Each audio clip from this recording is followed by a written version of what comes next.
한 주간의 차트와 신곡 이야기 7월 27일 내일은 차트인 지금부터 시작합니다. 우선 멜론 주간 차트 보면서 이야기 시작해 볼게요. 7월 20일부터 7월 26일까지 멜론 주간 차트입니다. 1위는 여지없이 싹쓰리의 다시 여기 바닷가가 차지했네요. 지난주에 비해서 8계단 올라서 1위를 기록했습니다. 차트 진입 2주 만이지만 발매일이 토요일 오후였으니 실질적으로는 일주일 만에 올린 성적이죠. 아래 5위로 내려가면 또 싹쓰리의 여름 안에서가 들어가 있죠. 이번 주엔 싹쓰리의 세 번째 노래 그 여름을 틀어줘가 새로 진입을 했습니다. 쭉 내려가 볼게요.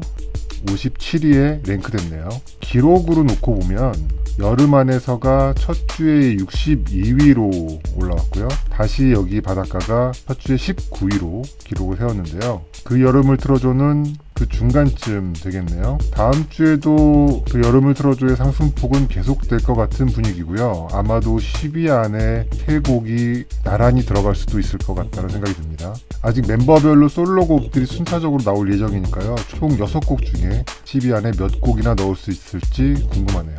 그 여름을 틀어줘는 조금 있다가 조금 더 얘기하도록 하고요. 다시 차트로 돌아갈게요. 2위는 화사의 마리아입니다. 블랙핑크를 누르고 2위로 올라왔네요. 블랙핑크는 지난주까지 지키고 있던 1위 자리를 싹쓰리와 화사에게 내주고 2계단 내려와서 3위에 랭크됐습니다. 특별한 차트 변화는 보이지 않고요. 18위에 이하이의 홀로가 올라왔습니다. 7월 23일에 발매된 곡이고요. 비교적 주 후반에 발표됐지만 속도가 엄청나네요. YG에서 박재범 사장님이 계신 AOMG로 이적하고 나서 첫 번째 음원이고요. 이번 곡을 들으면서 좀 놀랐던 점은 YG 시절과 곡의 정서나 스타일이 크게 다르지 않다는 거였어요.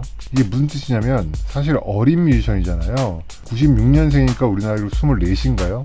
우리는 쉽게 YG에서 이하이를 만들었을 거라고 생각하는데 그게 아니었던 거죠. 어쩌면 실제로 YG가 이하이를 만들었을 수도 있죠. 하지만 이제는 이하이는 어디 내놔도 이하이라는 이야기를 들을 수 있을 것 같습니다. 물론 YG 시절에도 이하이와 작업을 한 적이 있는 버버레츠의 안신혜님이 작사 작곡을 했고요. 이하이를 위해 만든 곡이라는 느낌이 강하게 들게 잘 작업해 주신 덕분도 있겠죠. 조금 더 내려가 볼까요? 53위에 B1A4 산들의 솔로곡 취기를 빌려가 올라왔는데요. 7월 20일 날 발매된 곡이고요.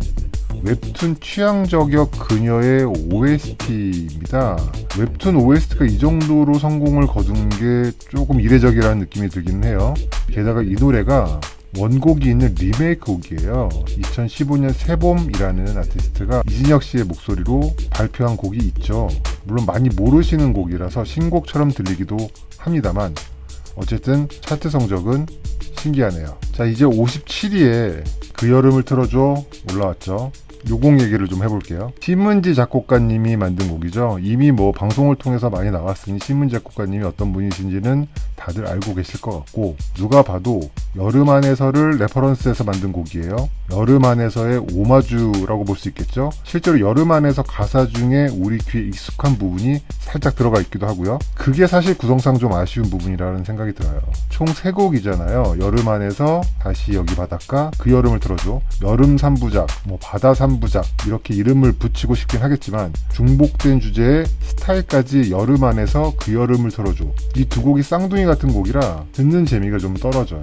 한 얘기 또 하고 한 얘기 또 하고 하는 느낌이 드는 거죠. 방송에서 만드는 프로젝트 팀에 그런 디테일을 요구하는 게 무리긴 하지만 비와 이효리 정도의 플레이어들이 참여한 프로젝트인 만큼 조금 더 근사하게 만들 수 있지 않았나 하는 개인적인 아쉬움이 있습니다. 어쨌든 다음 주에 10위 안쪽으로 진입이 예상되죠.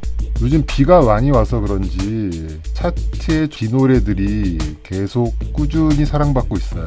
67위에 폴킴의 비가 지난주 80위에서 무려 13계단 올라 67위에 랭크돼 있죠. 그리고 그 위에 살짝 가보면 63위에 오늘따라 비가 와서 그런가봐 솔지 곡도 한 계단 상승했네요. 쭉 더 내려가 볼게요. 99위에 전소미의 What You Waiting For가 아슬아슬하게 차트인에 성공했습니다. 7월 22일날 발매된 곡이고요. 테디가 프로듀싱한 곡입니다. 사실 도입부만 들어도 딱 테디 노래죠. 그 얘기는 21 또는 블랙핑크 냄새가 난다는 건데 이게 나름 같은 DNA를 공유하는 2NE1과 블랙핑크에게는 설득력이 있지만 전소미에게까지 들리니 물음표가 생기더라고요. 이 얘기 조금만 더 하고 넘어갈게요. 한때 한국 가요에 프로듀서들의 시대가 있었잖아요. 용감한 형제, 신사동 호랭이 뭐 이런 이름들이 브랜드가 되고 마케팅 포인트가 되는 시절이 한 10년 전쯤에 있었어요. 근데 프로듀서 전성시대가 끝난 건 결국 아무리 유능한 작곡가 프로듀서라고 해도 어느 순간에는 자기 복제를 하면서 매너리즘에 빠질 수 없다는 데 있거든요. 시간이 지나면 결국 올드해 보이는 것도 사실이고요. 테디도 사실 마찬가지죠.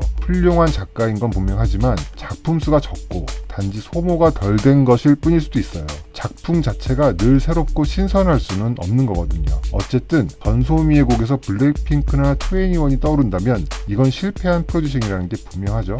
이제 신곡 쪽으로 넘어가 볼게요. 7월 27일 오늘까지 발매된 한 주간의 신곡들입니다. 오늘 27일 날 윤두준의 첫 솔로 EP가 나왔네요. 앨범명은 데이브레이크고요. 타이틀곡은 론리 나이트. 4월에 제대를 했으니까 공식적으로는 3개월 정도 작업 기간 끝에 나온 EP인데요. 비스트, 하이라이트까지 꽤 오랜 시간을 활동한 윤두준인데요. 솔로 앨범이 이번이 처음이라는 게 약간 의아한 느낌이 들긴 했어요.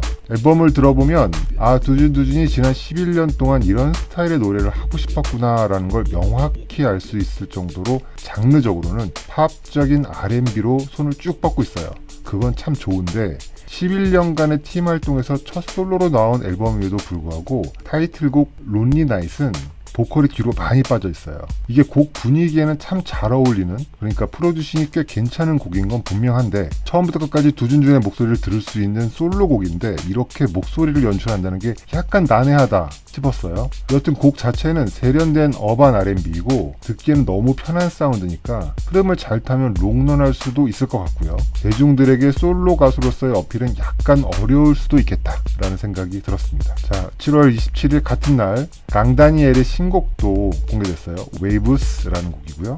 8월 3일날 발표되는 두 번째 미니 앨범 마젠타의 선공개곡이네요. 대담하다 싶을 정도로 엄청나게 세련된 곡이에요. 선공개곡이 활동은 좀 제한적이겠다라는 생각이 드는 곡이죠. 퍼포먼스를 위한 곡도 아니고 가창력을 보여주는 곡도 아니에요. 노래 자체의 세련됨으로 승부하는 곡이죠. 내내 노래를 곁눈질하듯이 부르더라고요. 강다니엘은 섹시하다는 수식어가 가장 많이 사용되는 남자 솔로잖아요. 그 기대에 최선을 다해 부응하고자 만든 곡이라는 느낌이 강력하게 전달되더라고요. 유혹적인 느낌을 연출하고 치명적인 이미지를 전달하기 너무 훌륭한 곡이라고 생각해요. 근데 조금 아쉬워요. 쌈디, 제이미 두 명의 센캐들을 피처링에 넣었는데 강다니엘의 치명적인 섹시함이 두 사람의 강렬함에 묻혀요. 곡의 완성도를 위해서 잘하는 분들을 섭외하는 건 뮤지션으로서 당연한 욕심이겠지만 아이러니하게 곡의 주인이 누군지 모르겠는 상황이 되어버리는 거죠. 어쨌든 강다니엘이 가장 돋보여야 하는 곡이잖아요. 전체적인 균형을 고려했다면 더 좋지 않았을까라는 생각이 듭니다. 여하튼 이건 성공의 곡이고 본 앨범의 타이틀곡에서는 어떤 걸 들고 나올지 기대하게 만들기는 충분했던 곡인 것 같습니다. 정말 세련되게 잘 뽑힌 곡이에요. 쭉 내려가 볼게요. 시크릿 전 멤버였던 송지은의 EP 앨범 드림이 공개됐습니다. 1월 26일 날 공개됐고요. 타이틀곡은 Make It Love Mill이라는 곡이네요. 사실 가창력으로는 어디서 지지 않는 분인데 여러 가지로 솔로는 좀 없었죠. 4년 만에 나오는 솔로 곡이에요. 안정적이긴 한데 인상적이진 않아요. 오랜만에 나왔는데 뭔가 새로운 걸 보여주겠다는 생각이나 시도가 좀 보이지 않는 것 같아요. 이게 송지은이다 라고 말할 수 있는 시기가 왔으니 이제는 천천히 보여줄 때도 된 것 같습니다. 진짜 시작이라고 생각하고 응원해 보도록 할게요. 쭉 더 내려가 보겠습니다. 이 곡을 좀 같이 얘기해 보고 싶은데요. 빅스의 라비, 레드벨벳 예리, AB6IX의 전우 세 사람이 쿨의 노래 해변의 연인을 리메이크해서 나왔어요. 피버뮤직 2020 쿨 썸머 프로젝트 첫 번째 곡이라는 타이틀이 붙어있네요. 이 게임 회사 NC소프트에서 만든 프로젝트인데요. NC가 방송이나 음원, 공연 쪽으로 확장을 하면서 그동안 꽤 괜찮은 프로젝트들을 많이 했어요. 이번 건 약간 헛발질한 것 같은 느낌이에요. 요즘 아이돌들이 20년 전 아이돌들의 노래를 부른다라는 컨셉 재밌죠. 원곡자인 윤일상 작곡가가 참여해서 분명 준비도 꽤나 오래 했을 것 같아요. 근데 싹쓰리가 나오고 차트 씹어먹고 있는 상황에서 이런 레트로 컨셉은 그냥 아류로 치부되거나 쉽게 만들었다는 느낌밖에 못 주게 됐어요. 사실 NC가 3년 정도 전부터 피버뮤직이라는 음악 레이블을 브랜딩했어요. 잘 모르시는 분들이 많긴 한데 이건 2017년에 나온 피버뮤직이죠. 그 레이블에서 지금까지 쭉 냈던 음원들이 반응과는 무관하게 상당히 고퀄이었어요. 피버뮤직이라고 나중에 한번 찾아봐 주셔도 좋을 것 같고요. 근데 이번 프로젝트는 보컬이라는 소리도 못 듣겠고 좀 많이 아쉽네요. 좀 내려가 볼게요. 바로 밑에 옥상 달빛의 새 EP도 나왔습니다. 앨범 제목은 Still a Child이고요. 타이틀곡은 산책의 미학 어른처럼 생겼네 두 곡이고요. 산책의 미학은 김윤준 님이 어른처럼 생겼네는 박세진 님의 곡입니다. 옥상 달빛이 올해로 10주년이래요.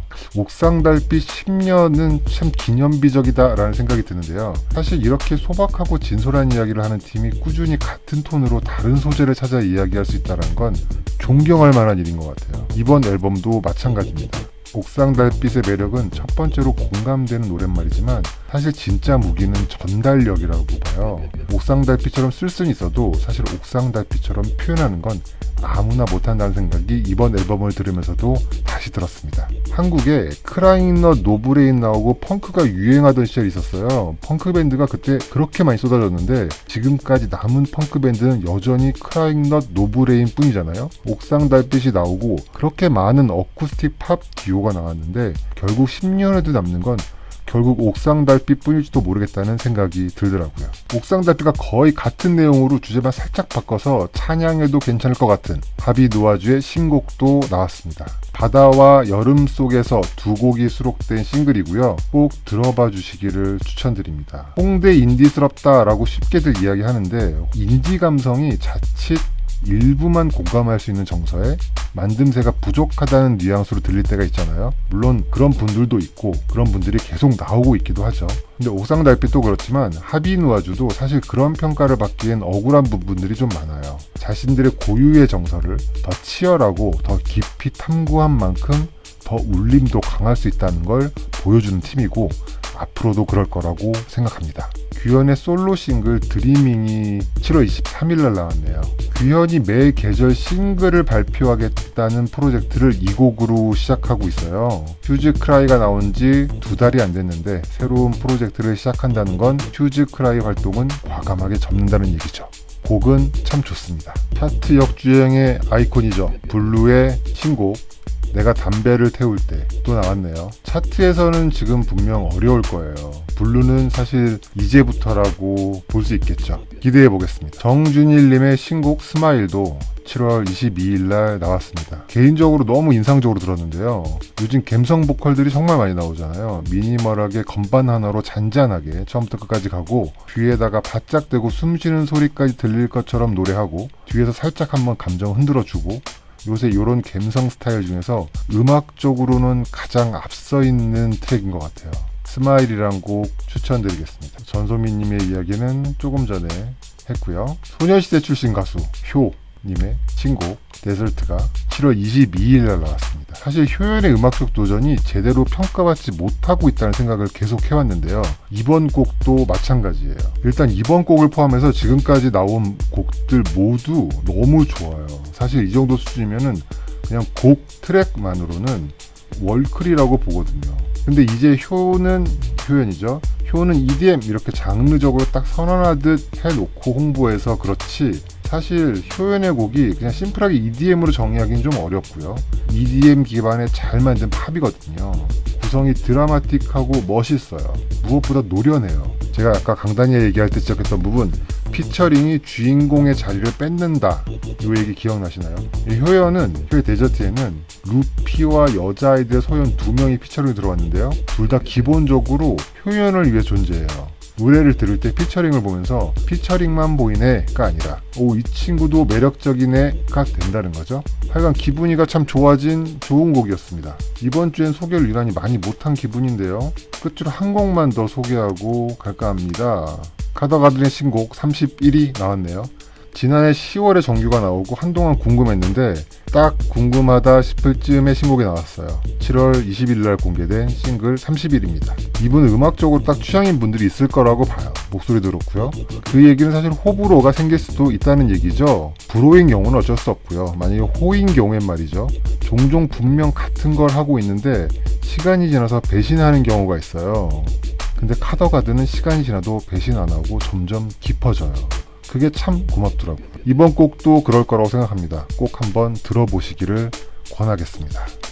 자, 오늘은 여기까지고요. 다음 주에 차트와 신곡으로 다시 만나 뵙겠습니다.